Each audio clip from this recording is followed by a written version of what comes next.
Donc c'est ça de mon côté. Là, je vois qu'on est enregistré, parfait. Fait que je pense aussi que la session va pouvoir être envoyée par la suite. Si jamais la question survient, là, on va pouvoir envoyer le lien à tous ceux qui se sont inscrits. J'aurai un petit peu plus d'inscriptions que ceux qui puissent être présents. Alors, merci, David. Puis, en fait, donc, le titre, là, effectivement, de 0 à million, souvent, j'ai vécu ce cycle-là de première main, là, de pouvoir voir une entreprise qui en a des fondateurs qui avaient une idée, puis que, tu sais, quelques années plus tard, on est rendu à 1, 2 ou 5 millions et plus de chiffre d'affaires annuel là, pour une technologie. Alors, c'est un cycle qui est extrêmement excitant, puis en même temps qui a toutes sortes de défis. Puis là, aujourd'hui, on va vraiment se pencher que sur ce qui est la commercialisation, donc vraiment vente et marketing pour notre produit. Vous allez voir aussi, bien, en fait, sentez-vous libre de connecter sur LinkedIn avec moi. Vous allez trouver assez facilement Sébastien Leduc. Et sinon, vous avez aussi là, de mes sites web là, pour les services de consultation là, que j'offre. Alors, si tu veux, David, passer à la prochaine slide. Si je résume, aujourd'hui, on va vraiment regarder des outils pratiques pour vous aider, vous, comme aspirant entrepreneur ou entrepreneur actuel à temps partiel ou à temps plein. Puis, on va se baser sur des exemples réels, même de projets là, sur lesquels je travaille actuellement. Fait que ça va être de l'information intéressante là, parce qu'on se base sur des choses que je fais actuellement avec des entreprises de techno. Puis qui peuvent être plus ou moins loin dans le processus. Je fais aussi un petit disclaimer parce que aujourd'hui, on va parler beaucoup de techniques proactives de vente. Des fois, vous allez entendre parler de hacking sales ou de pouvoir finalement, comme founder, même si vous n'avez pas un background de vente, de faire vos premières ventes vous-même. C'est vraiment ça qu'on va regarder. Le disclaimer, donc, c'est pour vous dire qu'évidemment, ça, ce n'est que le début. Quand votre entreprise commence à grandir puis avoir des revenus, vous allez avoir définitivement plus d'outils, dont un on entend beaucoup, là, ce qu'on appelle le marketing inbound, c'est-à-dire de se rendre visible à notre consommateur, notre cible, pour être sûr que finalement, en continu, on ait de l'intérêt qui se fait générer là, par notre site web. Ça, on ne va pas vraiment regarder ça aujourd'hui. On va vraiment s'intéresser à comment est-ce qu'on commence à chercher nos premiers clients puis bâtir notre revenu minimal pour finalement bâtir notre entreprise là, en version MVP, si on veut, donc en version minimale. Alors, on peut aller à la prochaine slide de ton côté, David. L'agenda est assez simple, fait que je vais prendre quelques minutes pour dire un peu ce que je fais dans la vie. Puis après ça, on a des sections vraiment qui sont pratico-pratiques, du contenu que je fais souvent avec des entreprises, encore là, de stades très initiaux à un peu plus matures.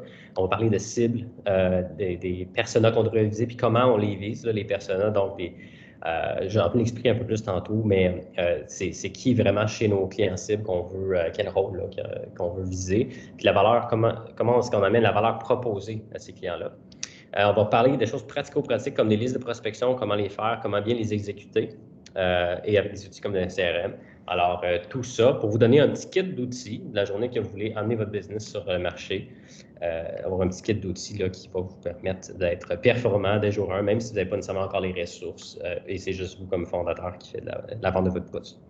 Alors, voilà l'agenda d'aujourd'hui. On va y aller par un petit mot d'introduction. Fait que, en gros, moi, donc, Espresso Coaching, vous avez vu tantôt, ça, c'est mon entreprise, principalement de la technologie logicielle.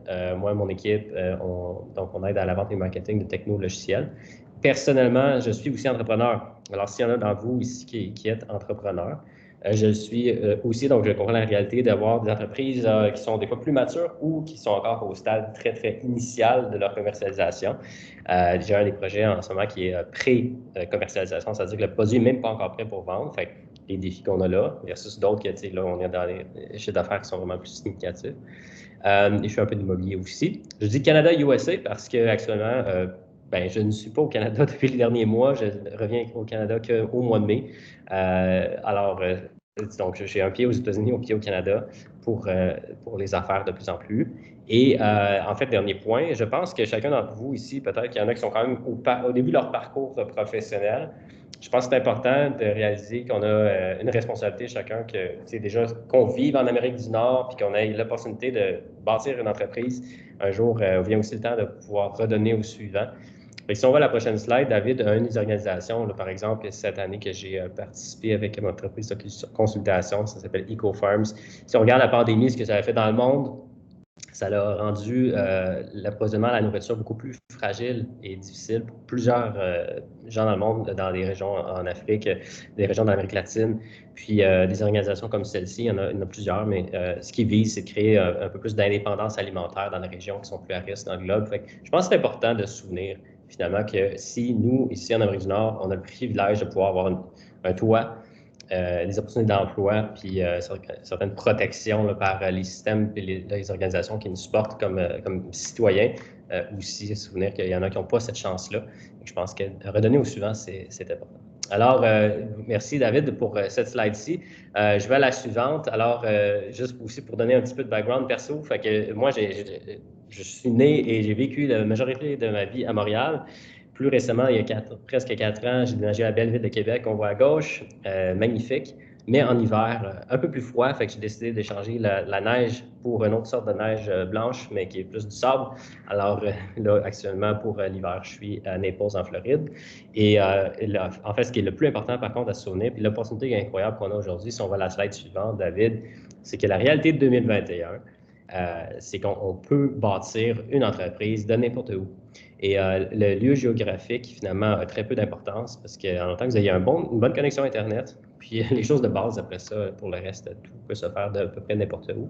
Puis là où c'est pertinent pour vous, jeunes entrepreneurs ou aspirants entrepreneurs, c'est que on n'a plus besoin aujourd'hui d'avoir un bureau à San Francisco, Menlo Park. On n'a plus besoin de finalement vraiment rencontrer en personne des gens de New York pour pouvoir faire valoir notre produit, notre projet. Fait que l'opportunité qu'on a, c'est qu'à quelque part, plus que jamais, le monde entier est disponible jour 1 quand on bâtit une entreprise. Puis, c'est une des choses aussi que j'amène beaucoup d'entrepreneurs à réfléchir ces jours-ci quand on parle de commercialisation, c'est comment est-ce qu'on peut, dès jour 1, penser au marché global et non rester sur notre géographie précise, de dire, bien, je vais commencer par vendre ma solution logicielle au marché de Montréal, du Québec, mais dès jour 1, penser rapidement à l'intérieur de la prochaine année, je pourrais vendre aussi ailleurs dans le monde, puis me rendre disponible. Là, évidemment, il y a un paquet de considérations à réfléchir là-dessus, dépendamment si c'est un produit physique, une portion de service. Des fois, il y a quand même des entreprises d'innovation qui ont quand même besoin de se déplacer chez les clients. Mais ceci dit, on a quand même un privilège incroyable en 2021 de pouvoir bâtir de n'importe où et de vendre notre solution à peu près partout aussi. Alors, c'était le point là-dessus. Alors, David, tu peux aller à la prochaine slide à ce point-ci. Alors là, on rentre vraiment la partie plus crunchy, où on va parler de cible. Premièrement, ici, quand on parle de cible, puis ciblage, persona, on parle de, ben, si je veux vendre ma solution à des gens sur le marché, c'est à qui que je les vends. Je ne sais pas exactement vos projets ou finalement le type d'entrepreneuriat dont on a avec nous sur la webconférence, mais si vous avez une cible consommateur, mais c'est d'essayer de s'imaginer c'est qui va acheter mon produit donc sur une tablette ou sur mon site web, puis essayer de faire une personne typique qui achète mon produit. Donc évidemment, si je vends par exemple un savon biodégradable fait localement au Québec, bien, mon persona cible ou ma cible de client pourrait être la personne que je pense dans le foyer qui pourrait être le plus souvent responsable d'acheter ces produits-là. Puis probablement que j'ai même un groupe d'âge à peu près approximatif. Puis j'ai peut-être aussi un groupe d'âge avec des jeunes enfants. Définitivement que ce n'est pas une adolescente de 18 ans ou potentiellement pas un homme de 55 ans qui serait intéressé à ce type de produit-là par la nature des choses. C'est juste d'essayer de mettre un peu une généralité sur quel genre de client je veux attirer. Dans le business to business, qu'on dit là, quand on vend des entreprises, à ce point-là, ce qui est très important, c'est effectivement de viser quelque chose de précis quand on veut vendre sa solution logicielle, par exemple, ou sa technologie. Parce que c'est pas vrai que aujourd'hui, complexe comme les choses le sont, si vous avez une solution qui peut aider une entreprise à faire plus de profit parce que ça automatise certaines portions de leur travail, c'est pas vrai que le CEO, le président, c'est votre cible numéro 1.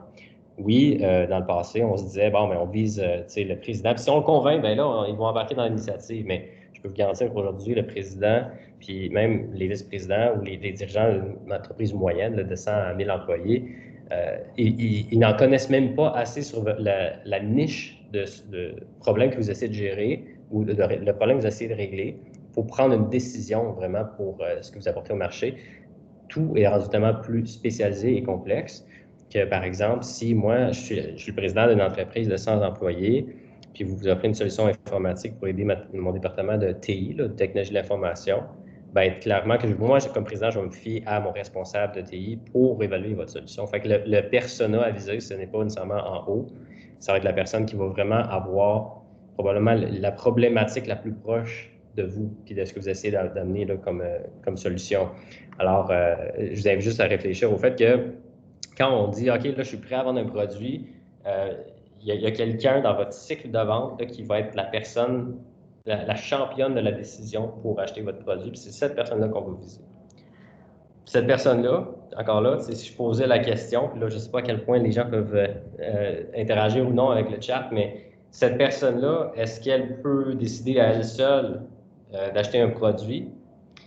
Mettons, je la lance la question à large comme ça. Je vous dirais, ben, la réponse, c'est la plupart du temps, maintenant, même si c'est une solution de seulement 5 000 ou quelques milliers de dollars, même si on est directeur de technologie d'information, on va vouloir consulter même d'autres personnes dans son équipe pour assurer que la solution soit pertinente dans son utilisation avec ces autres membres-là.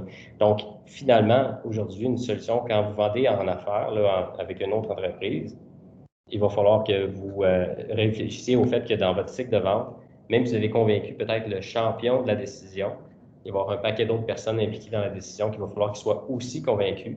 Puis, une des choses qu'il va falloir faire, c'est de donner les bons outils pour que les autres personnes impliquées dans la décision, que vous n'aurez peut-être pas la chance de parler ou d'interagir directement, eux aient les bons outils de la part de votre champion pour aller vers une décision positive pour votre produit.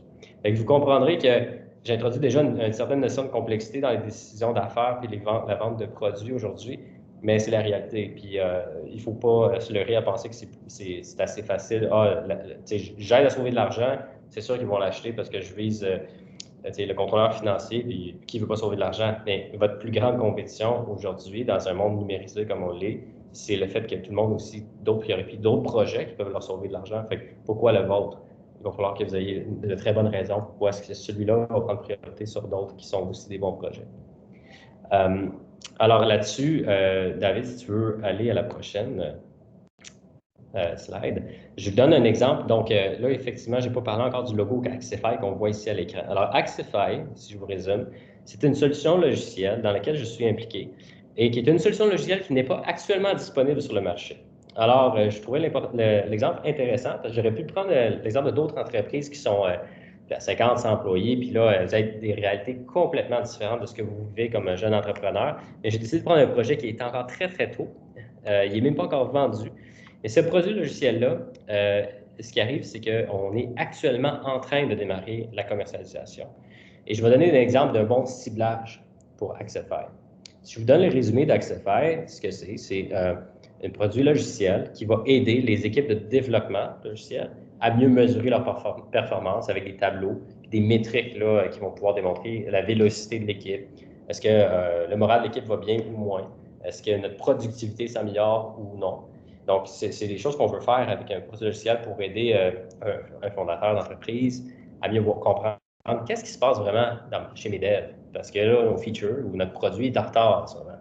Et là, un produit comme Axify viendrait régler un énorme problème sur le marché actuellement. Mais quand nous, on veut viser finalement des gens pour positionner notre pilote, si on veut, notre bêta, initialement, on s'est dit, hey, au Québec, on sait que notre produit-là, ça va être très bon pour les Scrum Masters.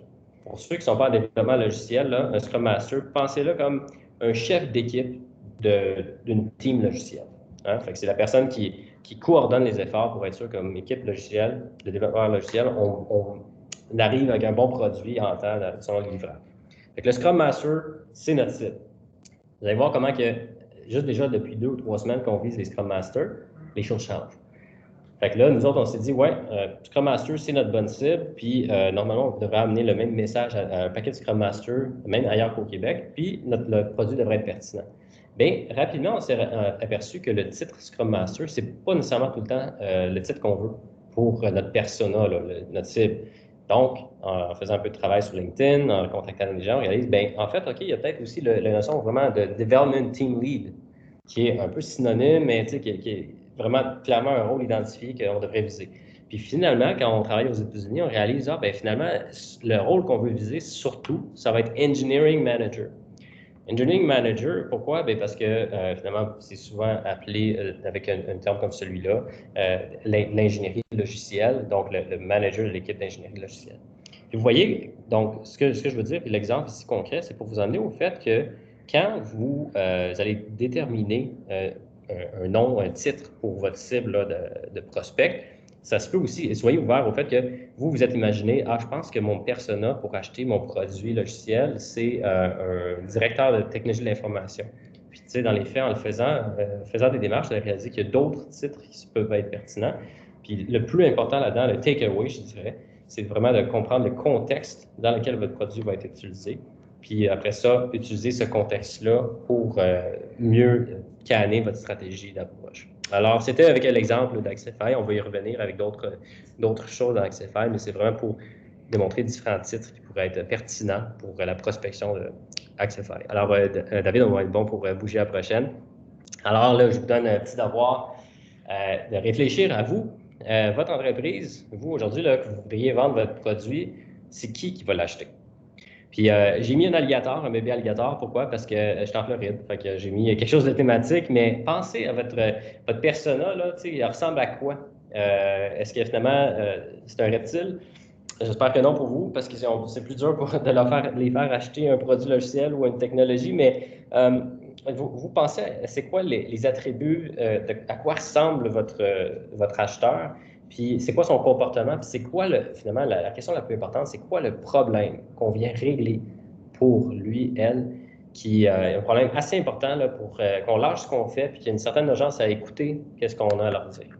Parce qu'à la fin, encore là, faire plus de sous, sauver des coûts, aller plus vite, OK, mais c'est quoi le problème important qu'on vient régler? Puis quand ça, c'est clair, le reste s'attache beaucoup mieux. Alors, premier petit devoir, si vous voulez prendre une note, c'est qui mon persona cible numéro 1?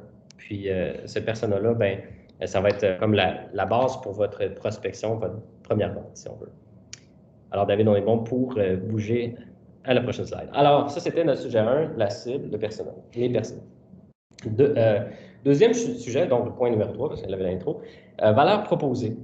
Vous avez déjà entendu parler du elevator pitch, ou l'image. Alors, ce qu'on veut, c'est, je rentre dans l'ascenseur, je vous rencontre, puis là, vous avez jusqu'au 10e étage, c'est un ascenseur qui est rapide, pour me dire qu'est-ce que vous faites dans la vie, votre entreprise.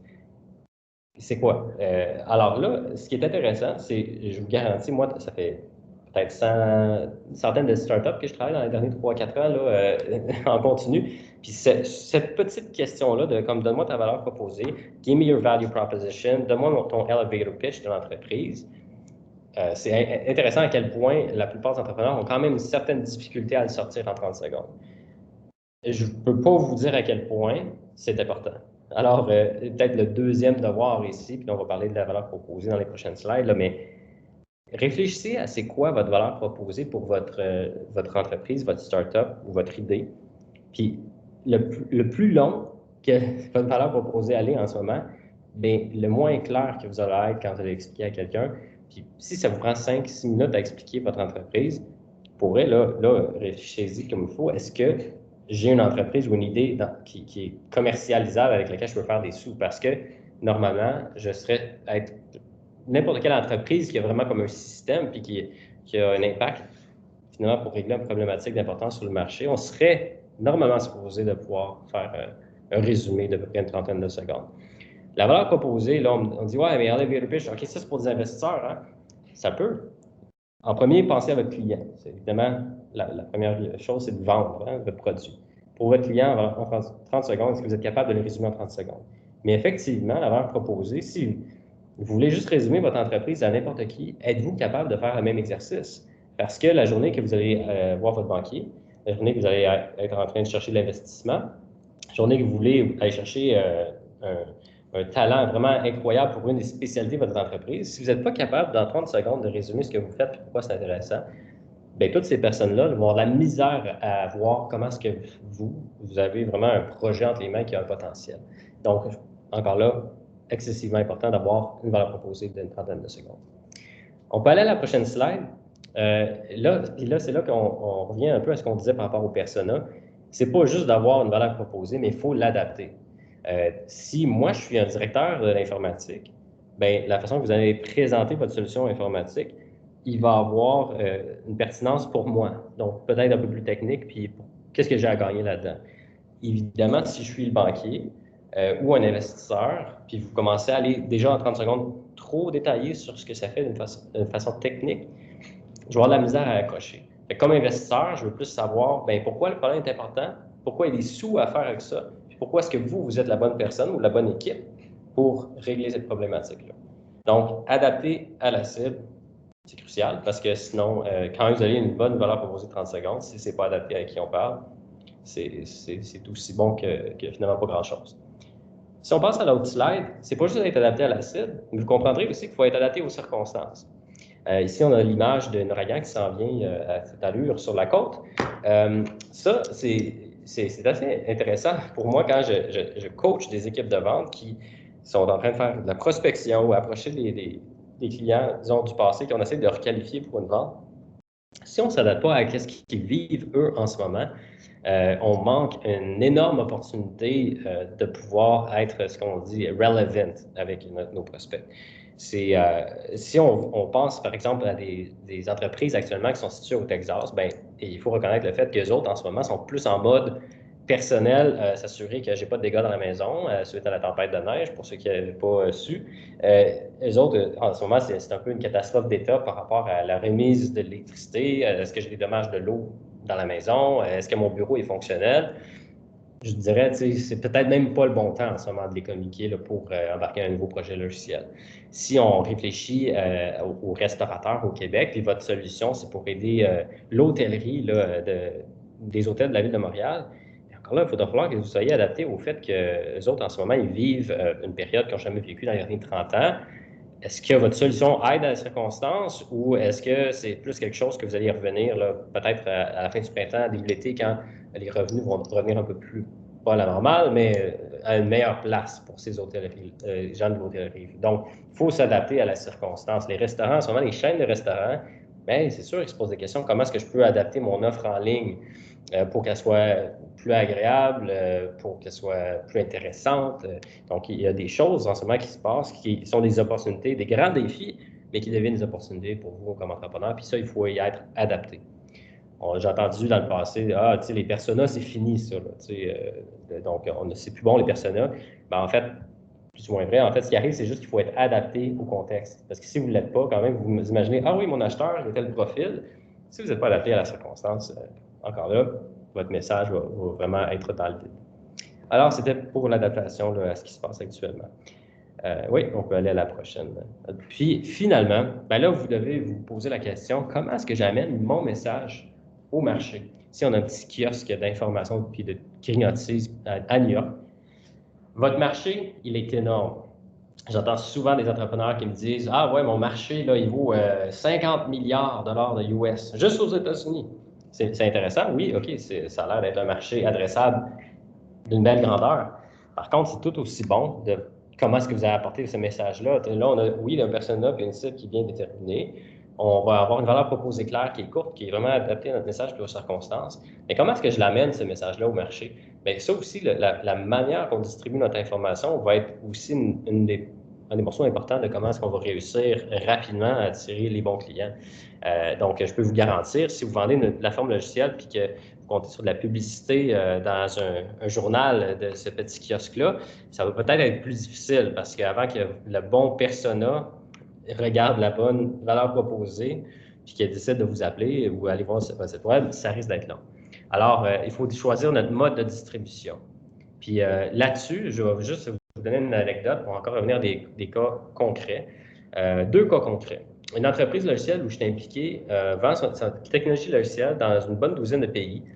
Puis eux, la façon qu'ils vont distribuer, apporter leur message au marché, ils ont construit, si on veut, un dictionnaire de l'information dans leur niche médicale, lequel est visité par à peu près tous les pays, disons, on pourrait dire, de l'Asie, de l'Amérique du Nord et de l'Ouest, de l'Europe.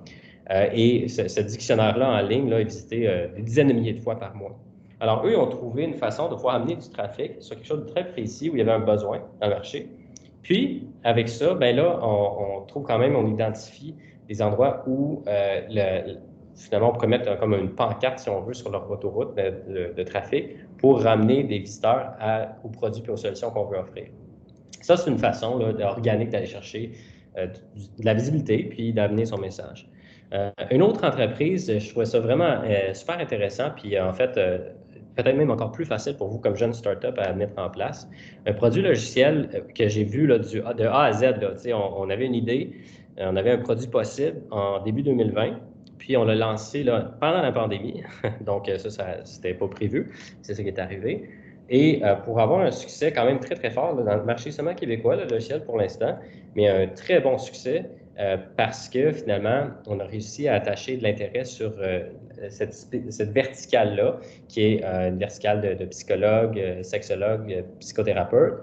Puis, eux autres, bien, sur leur groupe privé Facebook, ces nouveaux utilisateurs de la plateforme-là ont partagé de l'information sur la plateforme, puis comment est-ce que cette plateforme-là les aidait dans la situation où il fallait numériser leurs pratiques.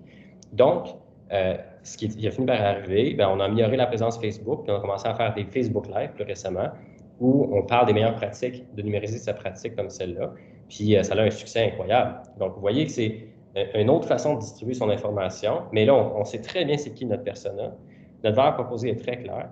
Puis là, on commence à avoir des histoires de succès de d'autres clients. Puis tout ce que c'est, finalement, c'est de bien distribuer l'information aux bonnes personnes. Puis ça a un très bon succès parce que là, organiquement, les gens se réfèrent, disent « Hey, allez voir cette plateforme-là. Ça va vraiment aider votre PME là, pour mieux performer à travers le fait qu'on a plein de défis à distance. » Donc, plusieurs exemples de comment bien apporter son message au marché.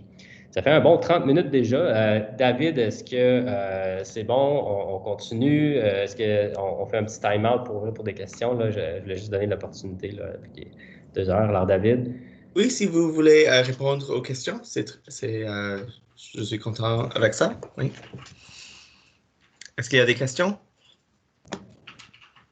Puis sinon, même les questions peuvent être en chat, hein, David, là, si jamais... Oui, je vais voir ici. Oui, c'est ça. S'il y en a qui ont des questions à date, là, ils pourraient les mettre sur le chat. Puis aussi, plus qu'on va avancer, on va arriver dans des choses aussi, encore là, comme concrètes qui pourraient amener des questions. S'il n'y en a pas pour l'instant, moi, je peux continuer. Là. C'est un sujet qui me passionne, mais arrêtez-moi n'importe quand. Oui, il n'y a pas de questions, je pense pas. Pas de questions pour l'instant. OK, fait qu'allons-y, continuons, David, avec la présentation. Alors là, je vais avoir une série de slides là, qui sont plus vraiment dans le visuel. Parce que ce que je voulais illustrer, c'est le fait que quand on est à la recherche de son bon client, puis surtout quand on est dans une startup, il ne faut pas se surprendre que des fois, ça peut être difficile, décourageant. On peut être finalement un peu comme perdu dans la mer pour essayer de trouver, tu sais, c'est où que je me place là-dedans avec mon produit, ma solution. Alors, c'est normal, vous n'êtes définitivement pas la première personne qui vit cette difficulté-là. Mais dites-vous que la journée que vous partez dans votre expédition de bâtir votre entreprise, vous êtes justement sur un bateau. Puis là, vous vous dites, je dois identifier, trouver vraiment c'est quoi ma clientèle. Parce que souvent, au début, quand on commence une business, tu sais, nos premiers 5 à 10 clients, là, on est comme dans les références, puis les gens veulent nous encourager, puis on est comme dans notre réseau, si on peut dire.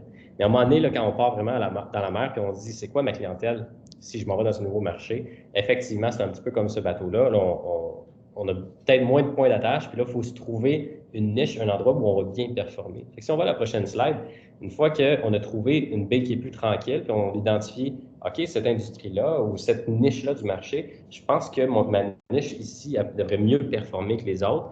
Et là, on décide peut-être de s'amarrer puis rester là pour vraiment explorer cette niche-là, puis mieux s'adapter avec notre message, notre contexte à ce persona-là dans cette niche-là.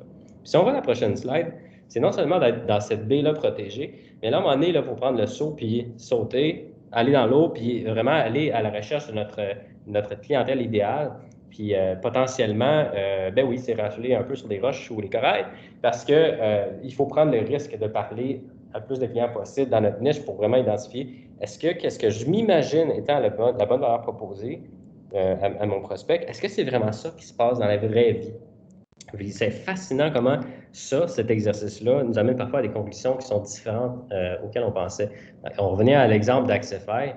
Nous, on a trouvé, oui, une niche d'un produit qui est très niché, qui vise un marché très pointu, là, qui est le développement logiciel puis la gestion d'équipes de développement logiciel.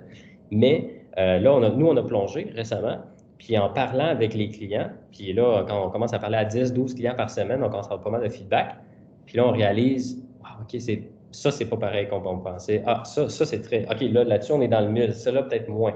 OK, on raffine. Fait que là, on passe la plongée à identifier quelque chose d'encore plus précis, si on va à l'autre slide, finalement, pour arriver vraiment à, si on arrive à cette slide-là, à notre perle. Alors, la perle rare, on l'a trouvé, le trésor. Là, on réalise, OK, je pense qu'à date, c'est ce qu'on a construit comme produit. C'est là où ça parle vraiment le plus fort, puis c'est vraiment, ça amène le plus de valeur, c'est ça ici, puis c'est très, très précis. Puis c'est ça l'idée avec la startup. Parce que si vous essayez finalement, souvent, en fait, la plupart des entrepreneurs, je vous dirais là, quasiment 5 ou 6 sur 10, quand je leur parle, puis qu'il y a une jeune entreprise, mettons l'image pour revenir au bateau, ils sont au milieu de la mer, puis ils jettent leur filet à gauche, à droite, une canne à pêche, puis une cage à homard en même temps, puis on essaie de prendre ce qui passe. Mais en faisant ça, étant une startup, il y a des ressources puis un temps limité, on est très, très à risque de manquer de ressources puis de s'épuiser. Parce qu'on va attraper justement, finalement, un homard, un poisson, oh, un dauphin, on ne veut pas un dauphin, on les laisse dans l'eau. Hein? Fait qu'on se trouve à une situation qui est difficile. Alors, c'est pour ça d'être beaucoup plus précis. Puis la plupart des investisseurs, puis ceux qui ont déjà vécu, si vous avez déjà été devant, disons, une sélection d'investisseurs ou des advisors plus seniors, ils vont vous dire cette chose-là. Ils vont dire, soyez précis, ciblés, segmentés.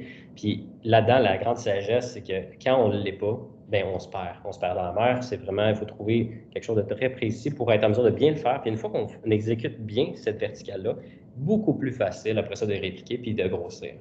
Puis je finis avec un autre exemple, une entreprise où, jeune start-up, j'ai commencé à travailler avec eux il y a à peu près 1 an. Si je remonte il y a 1 an et demi, là, la discussion initiale avec le fondateur, on était très, très loin d'avoir quelque chose de précis comme on voit là. On était dans la mer.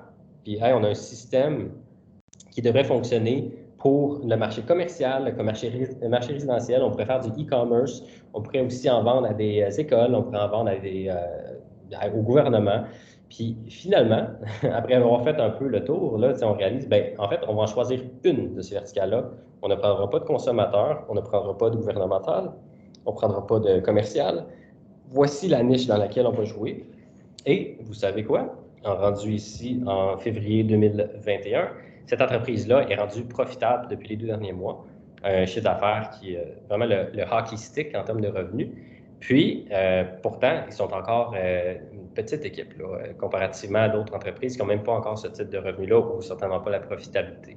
Donc, avoir une cible, ça peut être très payant. Même si des fois, comme entrepreneur, on a le goût de tout prendre en même temps. Alors, c'est ce que j'avais à dire par rapport à la cible avec l'image qu'on a ici. David, on va pouvoir aller à la prochaine slide.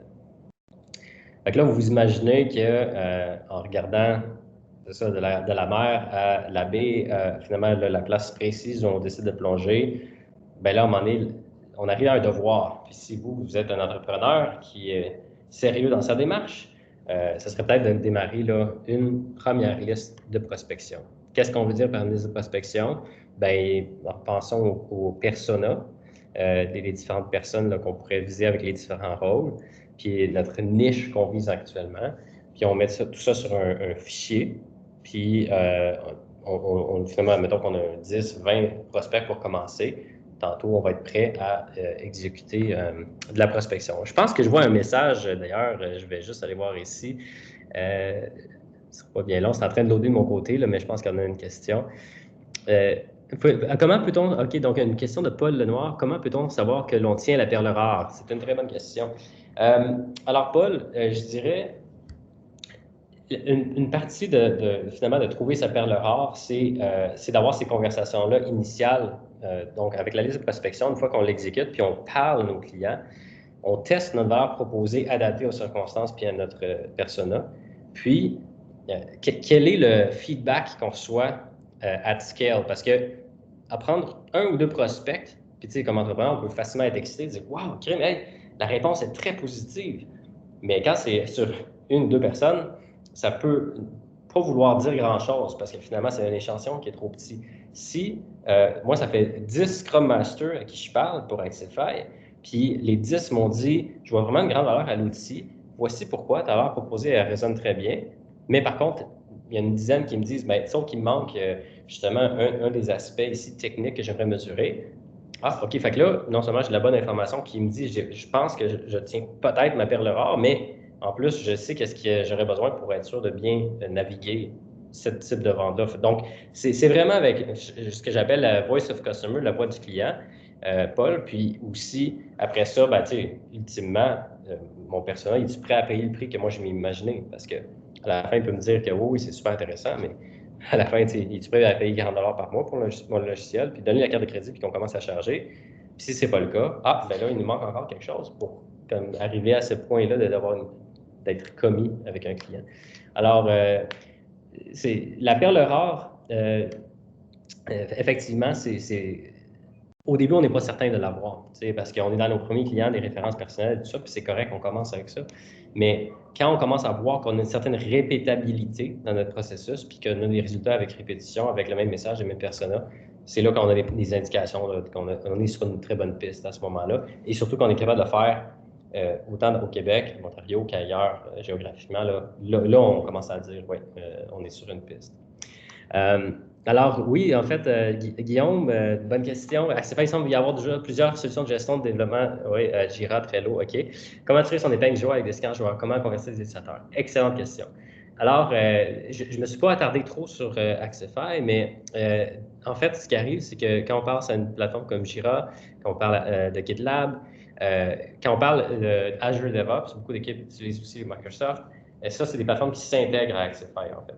Donc, quand comme Scrum Master, on utilise Jira finalement. Là, je ne vais peut-être pas aller trop dans la technique, je ne sais pas à quel point notre groupe est technique, mais mettons, Guillaume, je vais y aller assez vite, mais grosso modo, quand on s'intègre finalement à une plateforme comme Jira, ce qu'on veut sortir, c'est les métriques de à quel point, à quelle vitesse finalement une issue qui rentre dans notre Jira, en combien de temps on la complète, arrive à compléter, puis après ça, les métriques de vitesse et de productivité à travers notre board Jira, qui peuvent être ou non bien reportées par l'équipe, parce que définitivement, Jira peut être utilisé de toutes sortes de façons par l'équipe, mais justement, si on compare ça avec tantôt le Git, puis ce qui arrive vraiment par l'équipe de dev, puis les commits qu'on fait, puis justement, est-ce qu'on retourne sur notre code parce qu'on a fait des erreurs ou il y a des bugs, puis on collige finalement l'information de tout ça, et avec une différenciation assez unique dans la proposée, où on a aussi un aspect de mesure du stress et de la motivation des équipes de dev. Fait qu'on met tout ça ensemble, là, puis on regarde côté humain, côté processus, puis côté technique, ce qui se passe vraiment. Puis on va pouvoir te dire, en fait, éventuellement, à terme, quand notre produit va être complété, écoute, ton équipe est très stressée et démotivée. Puis regarde l'impact que ça a sur ta productivité, puis le nombre de choses que tu es capable de sortir par semaine. Puis regarde justement ton taux de bug. La tendance est comme ça en ce moment. Fait que pour l'instant, on n'a pas toutes ces informations-là, mais effectivement, les plateformes que tu mentionnes sont généralement des partenaires avec cette solution-là et non des compétiteurs. Comment tirer son épingle de jeu puis comment convertir des utilisateurs? Écoute, c'est un plus grand sujet. Puis là, si on parle de commercialisation, effectivement, il faut qu'on puisse, comme équipe, l'équipe qui est en arrière de Axify a une certaine expérience, c'est l'équipe de Nexap à Québec, donc qui travaille énormément de projets de développement logiciel, puis qui a bâti une certaine expertise et qui a déjà donc dans on pourrait dire les clients proches, le Québec. Ça va être relativement facile parce que ça va être des clients qui sont déjà clients de l'entreprise de service qui est en arrière de ça. Quand on va aux États-Unis, de mon côté, quand on amène Axify aux États-Unis, effectivement, on n'a aucune connexion. Comment tirer son épingle du jeu? Le début va être de démarrer effectivement avec pas trop d'attente de point de vue monétisation. Il va falloir avoir beaucoup d'utilisateurs qui nous aident à rendre la plateforme plus performante. Puis éventuellement, ce qu'on va vouloir faire pour convertir des utilisateurs, c'est des initiatives de prospection, proactives, dont on parlait là, puis aussi des initiatives de visibilité, comme avoir des outils comme des webinaires, puis des choses qui vont amener un paquet d'utilisateurs intéressés dans nos personas à nous voir, puis voir l'expertise qu'on va amener au marché pour élever la barre de performance des équipes de dev.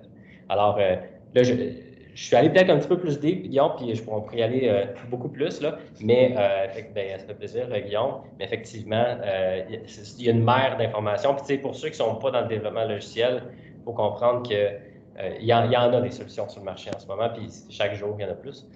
Fait qu'effectivement, il va falloir être chirurgical, finalement, dans la façon qu'on approche le marché, qu'on soit précis, puis qu'on exécute d'une façon excellente notre stratégie d'approche, effectivement, parce qu'il y en a un paquet de solutions, effectivement. Fait qu'il y a des bonnes questions. Continuez comme ça. Gênez-vous pas.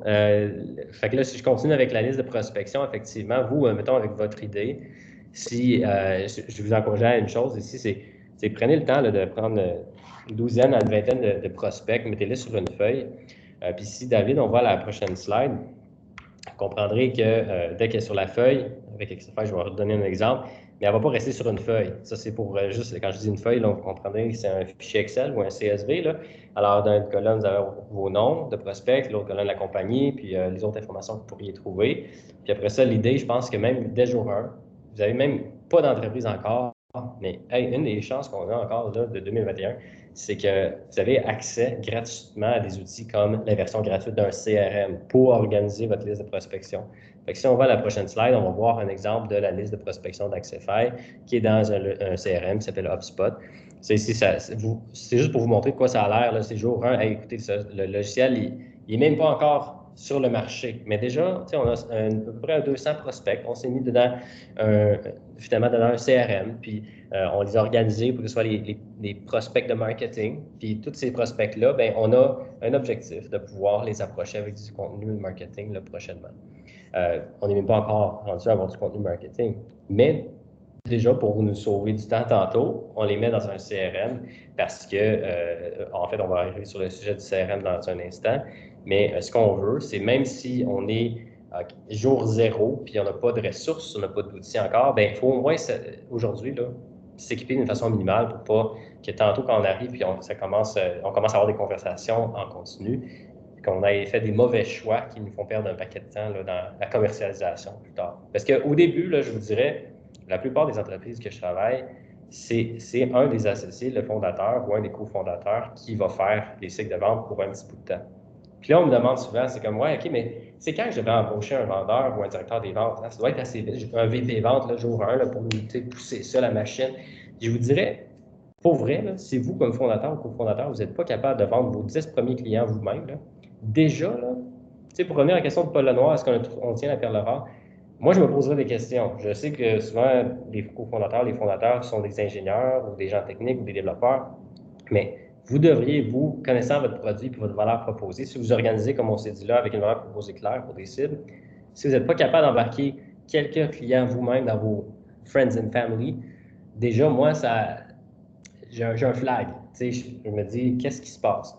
Puis là, je simplifie énormément parce que les entreprises, qu'un client peut être une centrale nucléaire. Vous comprenez que dans ce temps-là, la startup est probablement déjà financée avec des millions de dollars avant de pouvoir vendre son premier produit ou sa solution.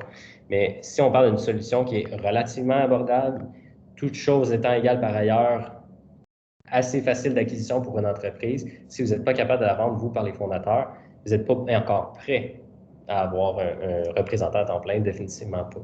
Il faut avoir une certaine recette minimale de produits de vente parce que si on apporte trop vite un représentant ou un directeur de vente dans la compagnie qui n'a pas une expérience entrepreneuriale surtout, vous allez juste créer plus de chaos que vous aider. Ça, c'est quelque chose de très important parce qu'il faut avoir un minimum de, OK, notre valeur proposée, notre client cible, puis c'est quoi à peu près qui fonctionne avant de pouvoir dire que quelqu'un va prendre ça puis l'exécuter en continu. Parce que c'est ça qu'un représentant a besoin, c'est savoir que j'ai au moins une idée de, en général, quand j'approche un prospect, qu'est-ce qui fonctionne. Mais s'il n'y a rien qui a fonctionné à date, bien là, votre prospect, si jamais ça ne fonctionne pas du tout, bien, vous comprendrez qu'il va vous dire, bien, ça ne fonctionne pas du tout. Vous êtes trop cher, ou en fait, il faudrait que je le donne, puis que je paye le monde pour qu'il le prenne. Fait que là, c'est ça fonctionne moins bien à ce moment-là. Il faut être en mesure de pouvoir avoir certaines ventes minimales pour avoir quelqu'un qui prend ce rôle-là à temps plein. Alors, on arrive à la prochaine slide, David. Ici, donc, on a dit, OK, vous avez une liste de prospects, c'était votre devoir, hein, trouver de 12 à 20 prospects. Mais là, mettez-les tout de suite dans une plateforme pour gérer ces relations-là. Des contacts, des prospects, des clients, des partenaires. Puis là, ici, tu sais, ça semble pire que c'est, mais c'est très facile quand même partir un CRM. Je pourrais quasiment le faire live, puis ça me prendrait à peu près 10 à 15 minutes, là, le setter avec des permissions pour vous l'envoyer. Tu sais.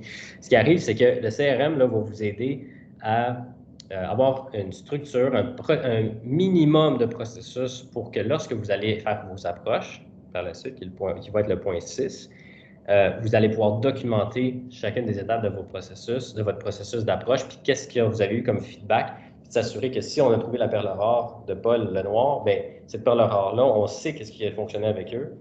On sait aussi quel genre de feedback ils nous ont donné qui était moins positif. Puis, mes ingénieurs, les autres personnes avec qui je travaille, alors, je n'ai pas besoin de faire un meeting à chaque fois pour leur expliquer comment ça a été le meeting hier. Allez voir dans le CRM, allez voir les notes de la conversation que j'ai eue avec ce prospect-là. Ça va vous donner des bons indices sur qu'est-ce qui manque dans la plateforme. Donc, le CRM, un indispensable, ça ne coûte rien. Réellement, là, si vous avez de 1 à 4, 5 personnes qui collaborent sur un CRM, en tout cas les fonctionnalités de base dans des choses comme Zoho, CRM, HubSpot, Pipedrive, la plupart ont des versions gratuites dans ces CRM-là.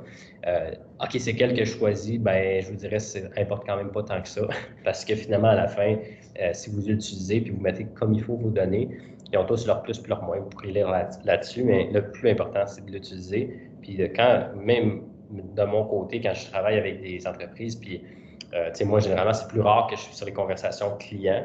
Et quand je suis là, moi aussi, je dois aller mettre mes notes parce que je vais vous dire, j'ai vraiment une bonne discussion, je te reviendrai tel partner avec l'info, mais le temps passe. 2 semaines plus tard, je ne me souviens plus exactement ce que j'ai dit. Fait que moi, je dois prendre le temps, je vais dans le CRM, je mets mes notes. Comme ça, les autres personnes de l'équipe vont pouvoir aller voir comment ça s'est passé. Fait que le CRM, c'est indispensable. Je pense qu'on a fait le tour de la question. Si on va à la prochaine slide, à ce moment-là, pensez à l'image que votre CRM, c'est un peu comme la voûte d'information de vos clients. Puis ça a une grande valeur, un peu comme une voûte comme celle-ci, ça a une grande valeur parce que, effectivement, si jamais un de vos associés vous arrête de travail pour X raison, accident de ski, vous n'êtes pas disponible pour 2 semaines, bien, il y a quand même d'autres personnes dans votre équipe avec qui vous collaborez qui vont pouvoir assurer une certaine relève. Si vous êtes très, très occupé, puis tout est bien documenté en CRM, puis là, vous vous dites, peut-être le temps que j'ai quelqu'un qui vienne m'aider du côté des ventes. Et là, cette personne-là va définitivement être mieux partie en regardant les 25 dernières conversations qu'on a eues, puis les notes qu'on avait prises, versus, comme la plupart des startups de 20 personnes et moins, il faut que je parle avec les propriétaires, il faut que je parle avec les gens de l'équipe pour comprendre ce qui se passe, je ne sais pas trop, il n'y a rien de documenté. Puis là, moi, comme représentant, je suis stressé parce que je ne veux pas déranger le propriétaire, mais en même temps, j'ai aucune idée de ce que je suis en train de faire. Fait que, déjà là, si vous faites cette décision-là, vous aidez votre entreprise le x10 plus tard. Là. Si on va à l'autre slide, je pense que j'ai mis l'exemple ici. Ouais, ça, je l'ai déjà mentionné, là, c'est encore là, l'utilisation. C'est ce qui est le plus important. Fait que, là-dessus, je ne m'éterniserai pas. Mais si je vois l'autre slide d'après, David, ouais, c'est vraiment là, de bâtir sa routine. Je ne sais pas s'il y en a des adeptes de course ou d'exercice, ou je sais que c'est ainsi au Québec, au Canada, les gyms, c'est plus difficile, là, mais au pire, les push-ups le matin. Ça reste que d'avoir une routine régulière pour atteindre son objectif. Quand on parle de développer son entreprise, de la commercialiser, pour moi, la force d'une personne qui performe bien sur le développement des affaires, la vente, c'est la qualité de sa routine. Parce que c'est jamais le temps, j'ai jamais l'énergie, j'ai pas le goût. Même le meilleur vendeur, faire de la prospection en tant que tel, c'est plate. Je veux dire, on est bien mieux travailler avec des gens qu'on connaît déjà, on est même mieux finalement appeler un ami, finalement travailler avec l'équipe, mais aller finalement s'exposer à du rejet, là, parce qu'à quelque part, c'est ça quand on fait de la prospection, c'est de mettre un petit peu une carapace puis de dire, probablement 9 personnes sur 10 vont me dire, je ne suis pas intéressé, puis poliment ou non. Mais c'est vraiment une routine, puis se dire, c'est quelque chose qui me tente moins, mais c'est là-dessus que je vais créer la valeur de ma compagnie.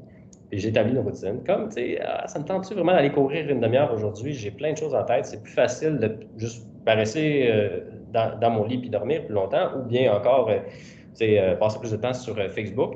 Mais non, je vais fermer ça, je vais prendre le temps tôt le matin d'aller faire ma course. Ça va faire mal, sauf que quand je vais revenir, je vais être très content parce que je vais me sentir énergisé, puis justement, je vais avoir fait quelque chose d'utile pour mon corps, ma santé. Mais c'est la même chose avec la commercialisation. C'est pas trop plaisant, mais une fois, en fait, quand vous avez blindé justement cette nouvelle conversation-là cette semaine qui vous aide à votre entreprise, votre petite start-up, à aller un pas de plus vers s'extérioriser, aller chercher des nouveaux clients, vous venez de créer une énorme valeur pour votre compagnie. Donc, c'est vraiment une routine que je compare avec l'exercice, puis la qualité puis la rigueur de cet exercice-là, de prospecter pour des nouveaux clients, c'est ça qui va déterminer votre succès futur. Tant et aussi longtemps que vous n'avez pas un système marketing et des ressources pour y aller plus, ce que je dis, at scale, à grande échelle. On va passer à la prochaine slide. C'est ça l'exemple que je pensais que c'était vice-versa, mais l'exemple que je voulais montrer, juste par rapport à être diligent dans son CRM, j'espère que vous vous souviendrez de cet exemple-là un jour quand votre entreprise sera rendue justement dans les quelques millions de dollars de chiffre d'affaires. Entreprise logicielle, ça fait bien des années que je travaille avec cette entreprise-là. quand j'ai commencé à travailler avec eux, l'utilisation du CRM, justement, était pratiquement inexistante ou très faible. Il y en avait un, mais pas vraiment utilisé. Alors, dans notre mandat ensemble, à part de travailler sur la vente et le marketing, on s'est assuré que le CRM soit mieux utilisé. Alors, c'est ce qu'on a fait. Puis, crime, ça n'a pas été trop long. Il est arrivé un incident justement où un employé, la directrice des ventes, a été en arrêt de travail non planifié pour une période indéterminée. Et une chance, pas trop longtemps avant que ça soit arrivé, le CRM avait tout été documenté avec les conversations, les ventes, les clients actuels. Et je vous dis, là, si ça s'était arrivé à 2-3 mois d'intervalle, on aurait été dans une autre situation entièrement.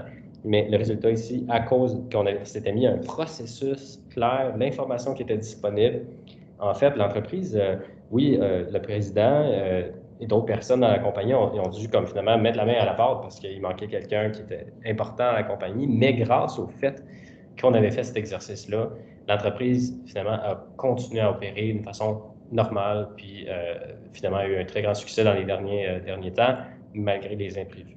Alors, pour vous dire, c'était pas une grosse compagnie, on parle d'une entreprise, là, c'est en bas de 20 employés. Là.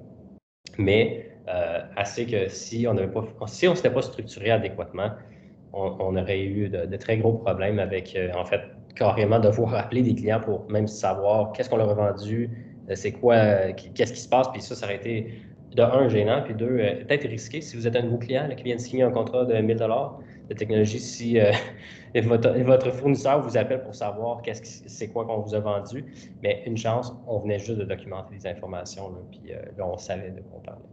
Alors, c'est ça. Un étude de cas là, où le CRM sauve la mise. On va pouvoir passer, David, à la prochaine slide. Alors, on a parlé, si on fait un petit recap à date, on a parlé de notre cible, trouver la bonne cible. On a parlé d'avoir proposé, 30 secondes, puis qui va être adapté à notre cible, puis adapté aux circonstances. Et finalement, là, on a parlé d'avoir un certain système minimal, processus pour documenter notre information. Fait que là, maintenant qu'on a tout ça, ben là, il faut arrêter de penser, puis réfléchir, puis préparer les systèmes. Hein? Il n'y a rien comme être dans l'action. Ça aussi, c'est une des choses. Moi, c'est sûr que je suis dans un monde, tu sais, quand on parle du monde de la consultation, si j'avais un conseil pour vous, parce que je pense qu'il y a d'excellents consultants quand même, là, ça existe. Il y a aussi beaucoup de charlatans, ou pas nécessairement de charlatans, mais des consultants qui ne vont pas nécessairement, pour une start-up, être adaptés à ce que vous avez besoin. Parce que ce qui arrive, là, c'est que j'aurais bien beau dire, hey, on va faire un mandat de 35 heures ensemble, dans lequel vous avez à la fin un livrable d'un gros plan de commercialisation de 150 pages qui va vous aider pour les 10 prochaines années. Dans la vraie vie, là, ce plan de commercialisation-là, 1 mois et demi après l'avoir écrit, va être sur une tablette qui va être oubliée pour le restant de ses jours. Alors, pourquoi? Parce que vous, comme startup, finalement, vous avez bifurqué, ça a changé, vous n'avez plus besoin de ça. Ce que je veux dire ici, là, donc, vous avez bien beau de bien s'organiser, les processus, il en faut assez, il en faut. Mais pas trop. Il faut aussi sauter dans l'action puis tester finalement d'une façon agile ce qu'on s'imagine être les bonnes solutions, puis rapidement aller sur le marché pour après ça voir ce qui ne fonctionne pas, puis revenir changer le processus à mesure qu'on les teste. Ceux qui connaissent, puis toi, Guillaume, j'imagine toi, tu dois être en techno, fait que tu dois comprendre quand même bien le domaine agile, mais dans le développement logiciel, quand on dit agile, ça veut dire que au lieu que je passe 3 ans à développer une application puis espérer que dans 3 ans, quand j'ai mon premier utilisateur qui arrive dessus, ils disent oui, hey, c'est vraiment, ça fonctionne bien. C'est plus, je mets en itération minimale quelque chose sur le marché, c'est un peu buggeux ou ça brise un peu, mais là, OK, les utilisateurs me disent ça, puis je continue à travailler dessus, puis en temps réel, en fait, rapidement, là, en itération, j'arrive avec des nouveautés, puis je teste ma nouveauté, comme vous allez voir des fois des changements sur Facebook ou LinkedIn ou notre plateforme qui finalement essaie une nouvelle interface, une nouvelle fonctionnalité. Hop, c'est un peu buggeux. Ah donc, c'est donc maintenant, mais oui, mais en même temps, regardez la vitesse à laquelle les choses changent versus classique exemple. Si vous avez déjà travaillé dans une grande entreprise ou à l'université, les systèmes, des fois, les systèmes peuvent être un petit peu plus âgés. Là. Donc, vous avez un genre de système Oracle où les cases, il n'y a rien qui peut être modifié, il y a plein de choses qui ne sont pas à bonne place, mais c'est parce que le système il est tellement lourd, puis changer le système, ça prendrait 3 ans, fait qu'on fait juste garder la même chose. Alors, ça c'est comme plus ce qu'on appelle la technique de développement waterfall. Là, on a des requis, on fait un projet, on le livre 2 ans plus tard. mais aujourd'hui, c'est plus comme ça que ça fonctionne. Puis moi, je crois que c'est la même agilité qu'il faut avoir dans la commercialisation puis dans la vente marketing. C'est vraiment d'être en mesure de changer rapidement selon ce que le marché nous dit. Puis avoir des outils là, qui sont constamment en train d'évoluer. C'est pour ça Espresso, en fait. C'est parce qu'au lieu de prendre un grand café puis s'étouffer dessus, il vaut mieux aller avec une petite dose de caféine rapide. L'impact est immédiat, puis vous reviendrez avec un autre espresso tantôt quand vous en aurez besoin.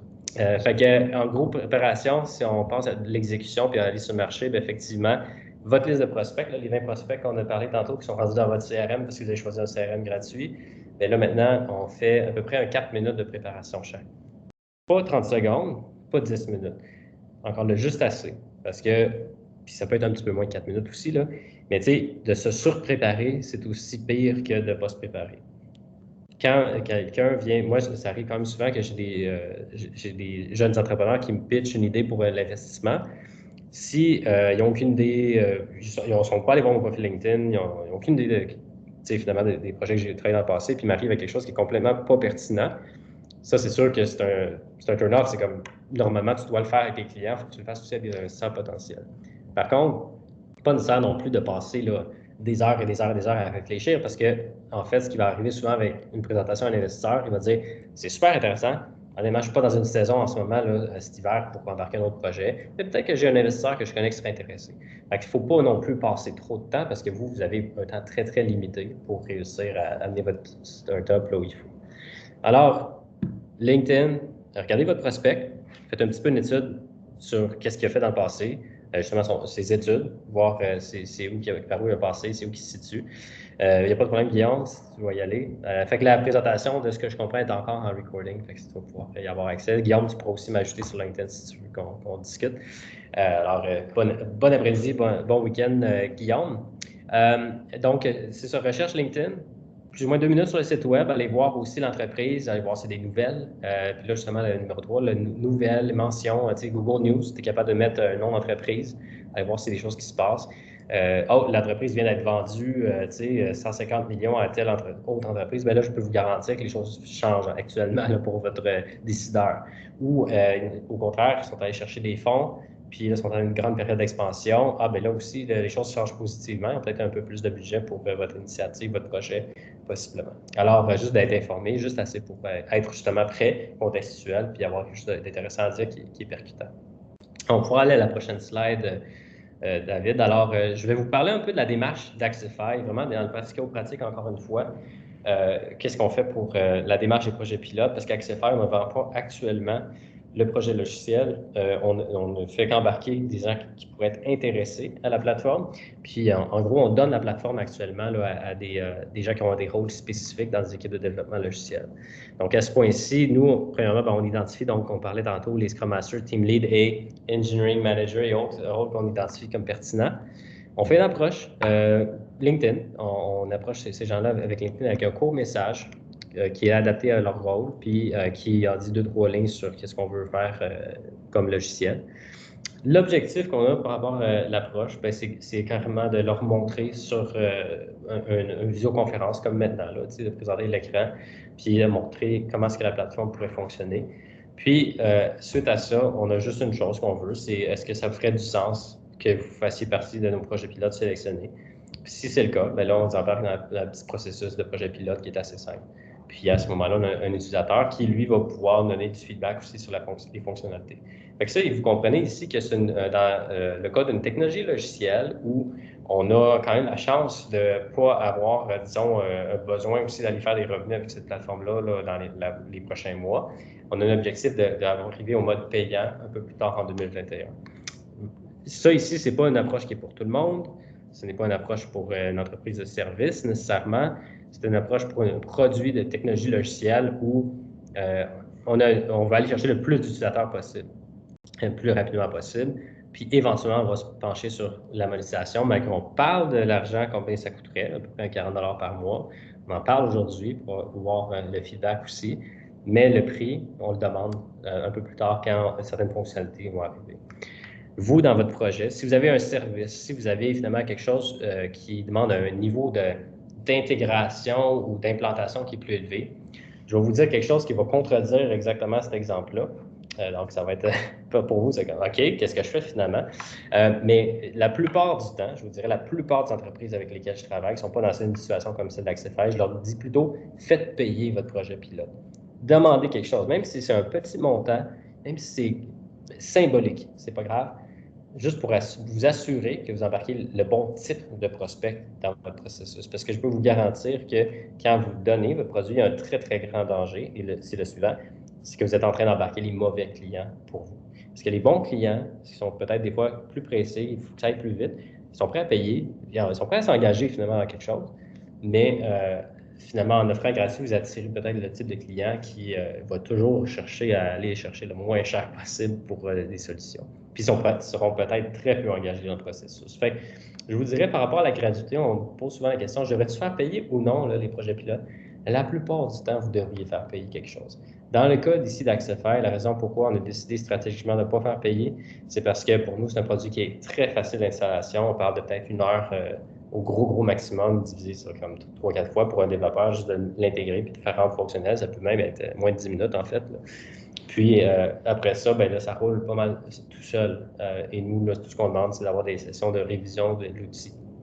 Fait que notre implication, notre implantation est très rapide, très faible coût, puis on sort des utilisateurs. Mais la plupart des produits logiciels, ou même juste des produits, puis surtout si des services professionnels ou l'expertise à vendre, demandez quelque chose, même si c'est à demi-taux, même si c'est un rabais significatif, juste pour être sûr que la personne a vraiment un intérêt à ce que ça fonctionne finalement.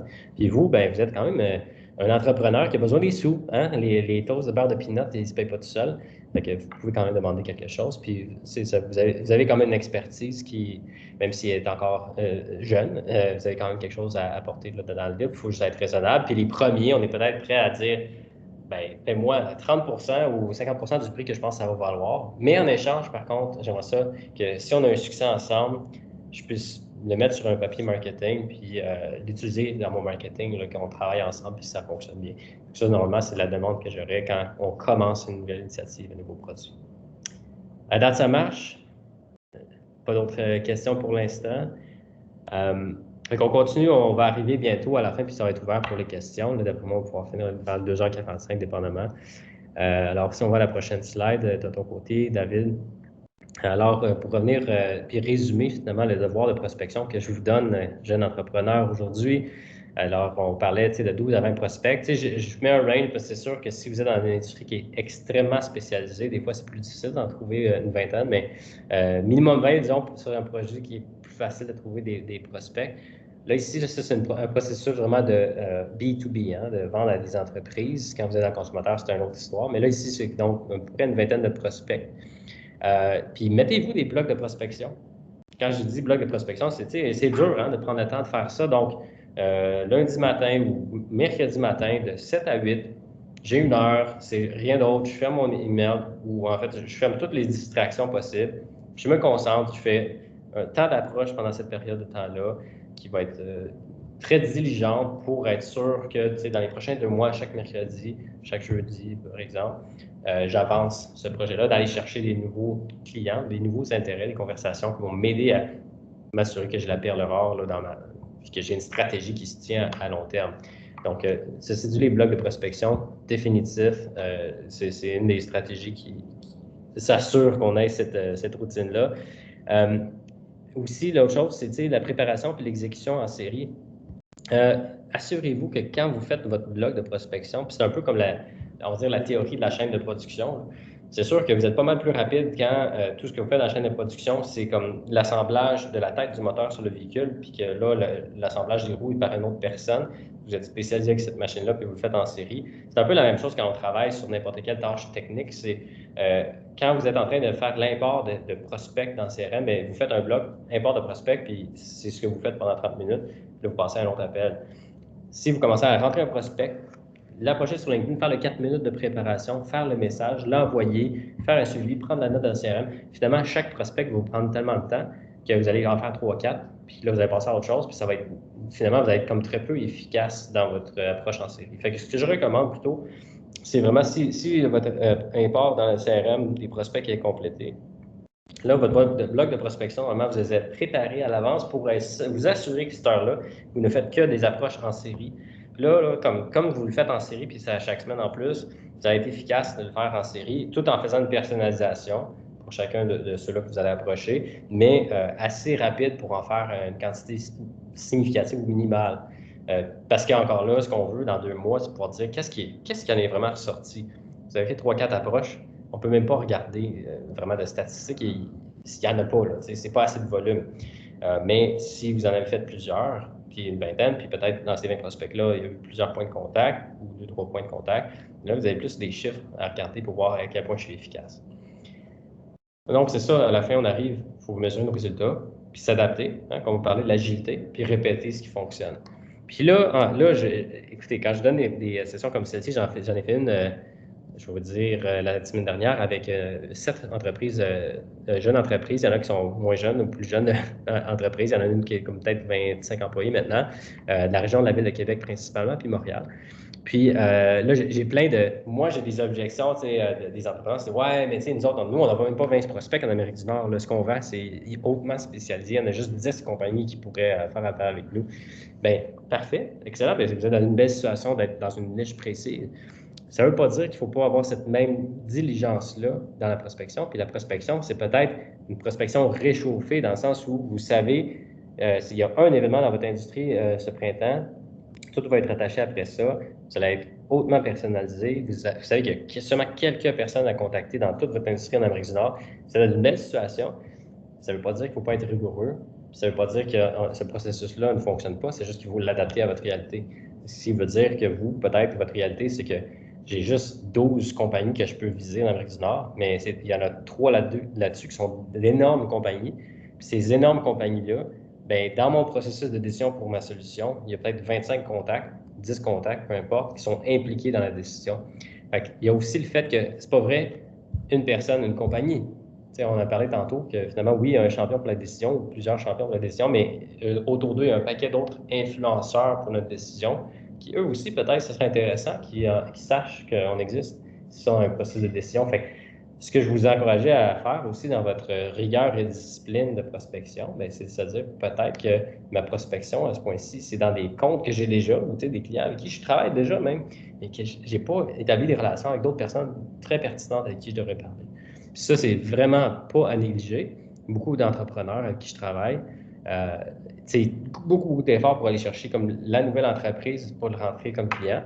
Peu d'efforts, après ça, malheureusement, pour une entreprise qui est déjà cliente, mais qui pourrait peut-être dépenser 5 fois plus avec nous si tous les restes des départements dans l'entreprise savaient qu'on existe carrément et on n'existe pas pour eux. Fait qu'on assume qu'eux autres vont se parler puis se dire oui, les autres, c'est une super start-up, ils en font un très bon produit-service, puis ils le recommandaient à leurs collègues parce qu'on fait un bon travail.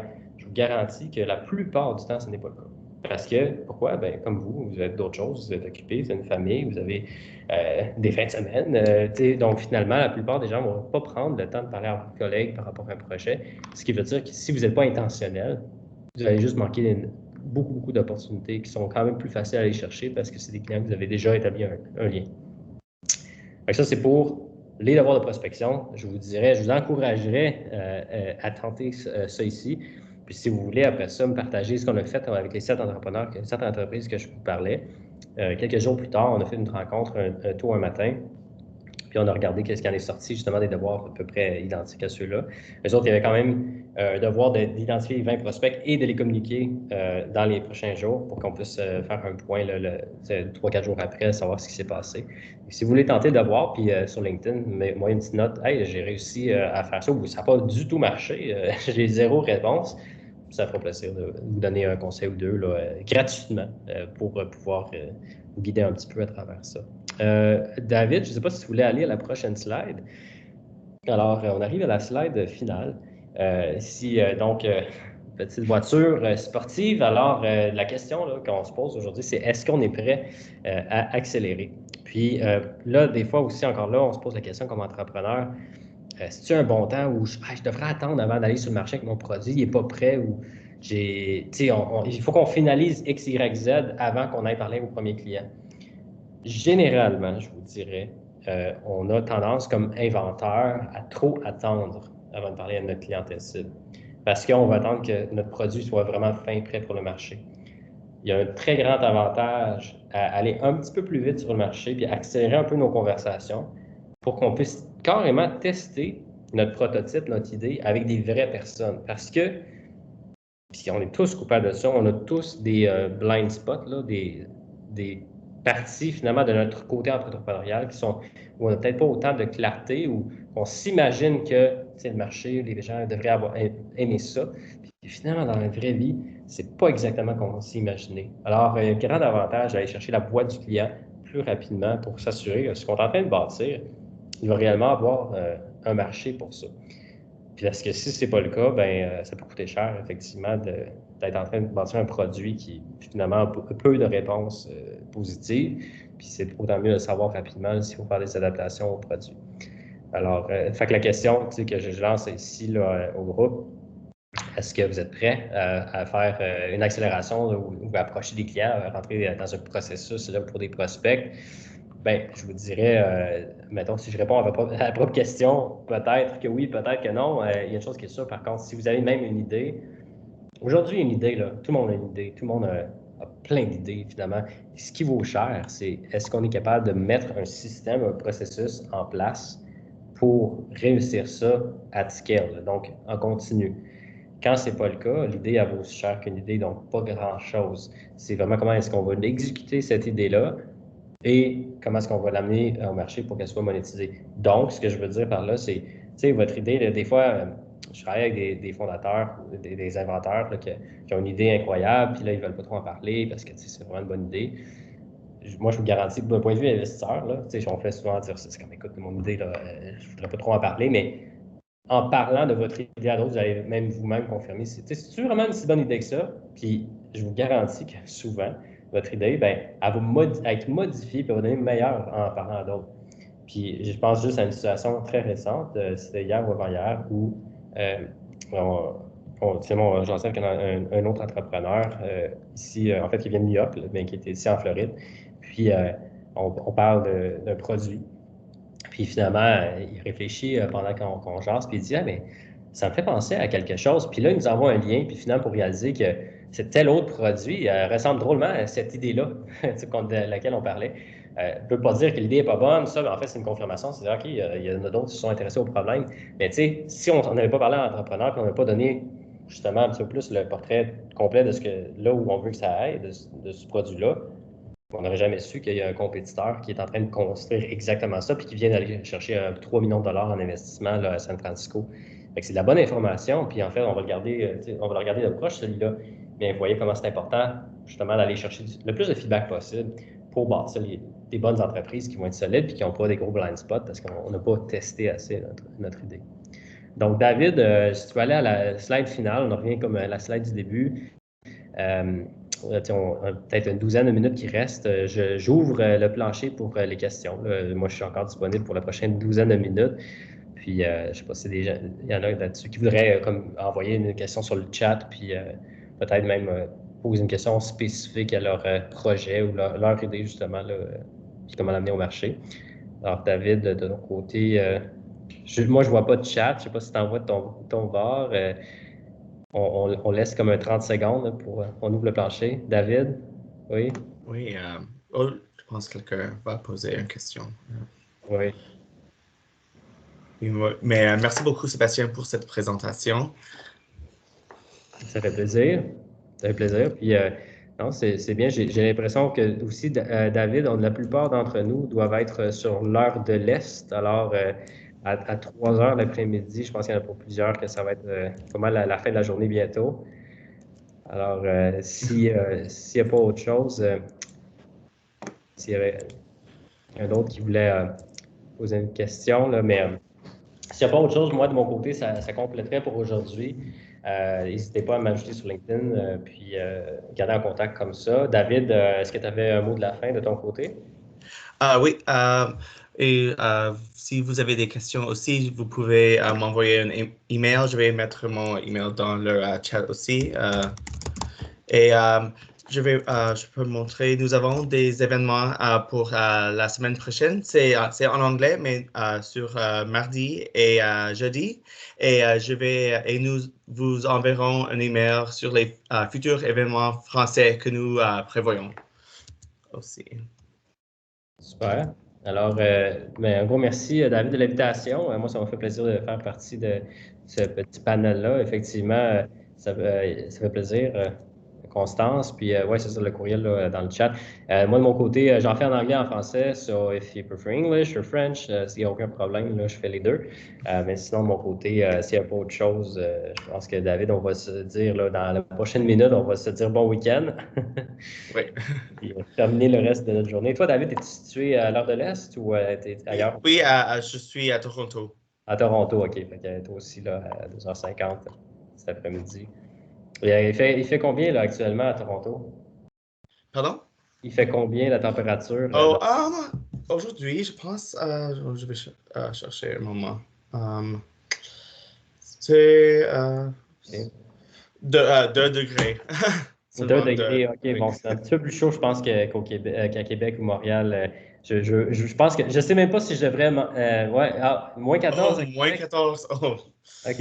Est-ce que, je sais pas, là, j'hésite. Est-ce que je devrais dire quelle température qu'il fait actuellement à l'extérieur ici ou ça va être décourageant pour. Ma Mais, mère habite à Sarasota, en Floride. Alors, c'est comme like 26 degrés centigrades.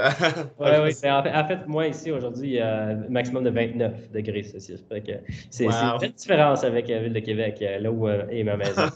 Ouais. Ben, écoute, fait que, ben, profitons chacun de notre extérieur en fin de semaine. Hein. De ce temps-ci, c'est surtout des activités extérieures qu'on fait. Alors, s'il n'y a pas autre chose, David, moi, je vais aller justement compléter mon après-midi. Ça m'a fait plaisir. Puis aussi au plaisir de connecter avec des jeunes entrepreneurs en devenir. Oui, c'est tout pour moi ici. Merci beaucoup tout le monde pour venir aujourd'hui. Absolument. Alors, moi, je déconnecte. Merci beaucoup. Au revoir. Au revoir. Bon après-midi tout le monde.